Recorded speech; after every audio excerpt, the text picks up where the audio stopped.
కొత్తిమీర రూట్స్ అనేవి కట్ చేసేసి నీట్గా వాష్ చేసుకోవాలి. నేను ఫస్ట్ పార్ట్ తీసుకున్న కొత్తిమీర హ్యామ్స్టర్స్కి, సెకండ్ పార్ట్ తీసుకున్నవి బజ్జీస్కి, అండ్ థర్డ్ పార్ట్ డక్స్కి అనమాట.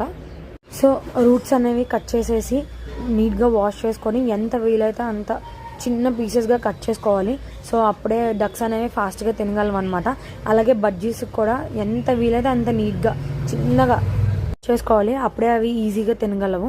వీడియో స్టార్టింగ్లో చూపించాను కదా, ఇవి బాతులకు పెట్టే సజ్జలు అనమాట. ఒక పిడికెడు సజ్జలు వేసి వాటర్ వేసి బాగా మిక్స్ చేయాలి. ఈజీగా తినేస్తాయి, వాటర్తో పాటు తింటూ మింగేస్తాయి అనమాట. అండ్ నెక్స్ట్ ఫుడ్ కప్స్, బజ్జీలు దాంట్లో కొర్రలు వేసాను. ఆల్రెడీ కాక్టైల్స్ దాంట్లో మిక్స్డ్ సీడ్స్ ఉన్నాయి, అందులో కొన్ని సన్ఫ్లవర్ సీడ్స్ యాడ్ చేశాను. ఆఫ్రికన్ లవ్ బర్డ్స్ బాక్స్లో కూడా కొంచెం సన్ఫ్లవర్ సీడ్స్ యాడ్ చేశాను అనమాట. అండ్ నెక్స్ట్ వీటి వాటర్ కప్స్ అనేవి నీట్గా క్లీన్ చేసేసుకొని అన్నింటిలోని వాటర్ నింపేసుకోవాలి. సో కాక్టైల్స్ కోసం ఏంటంటే శనగపప్పు నానబెట్టాను, అవి ఈవినింగ్ పెడతాను. చూసారు కదా, ఇవైతే బజ్జీస్కి, ఇవి ఆఫ్రికన్ లవ్ బర్డ్కి, ఇవి బాతులకి, ఇది హ్యామ్స్టర్స్కి, ఇది కాక్టైల్స్కి. సో ఇలా దానికి సపరేట్ చేసేసి పెట్టేస్తానమాట. ఫస్ట్ ఆఫ్రికన్ లవ్ బర్డ్స్కి వాటర్, ఫుడ్ అండ్ దాని క్యారెట్ పెట్టేశాను. అలాగే కాక్టైల్స్కి వాటర్, క్యారెట్, సన్ఫ్లవర్ సీడ్స్ పెట్టేశాను.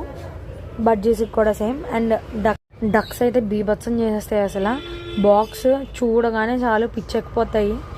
అసలు లోపల నుంచే గింజిపోతుంటాయి అనమాట. అసలు 10 రోజుల నుంచి మాకు ఫుడ్డే పెట్టలేదు అన్నట్టు, పెట్టగానే ఫాస్ట్గా తినేస్తాయి. చూసారు కదా ఎలా అయిపోతున్నాయో. అసలు 10 రోజుల నుంచి మాకు తిండే లేదన్నట్టు ప్రవర్తిస్తాయి. మా హ్యామ్స్టర్స్కి ఏంటంటే మంచిగా కొత్తిమీర అంటే ఇష్టం అనమాట. చూసారు కదా, క్యారెట్స్ పెడితే అంతగా రియాక్ట్ అవ్వలేదు, కొత్తిమీర పెట్టగానే ఫాస్ట్గా తింటున్నాయి. కొత్తిమీర అంటే పిచ్చి మా వాటికి. చూసారు కదా ఎంత క్యూట్గా తింటున్నాయో. అసలు ఒక్కటి కూడా క్యారెట్ జోలికి వెళ్ళట్లేదు. ఈవెన్ బజ్జీస్ కూడా ఏవో కొన్ని క్యారెట్స్ తింటున్నాయి, మిగిలినవన్నీ కొత్తిమీర తింటున్నాయి. మీ దగ్గర కూడా ఇలాంటి బర్డ్స్ కనుక ఉంటే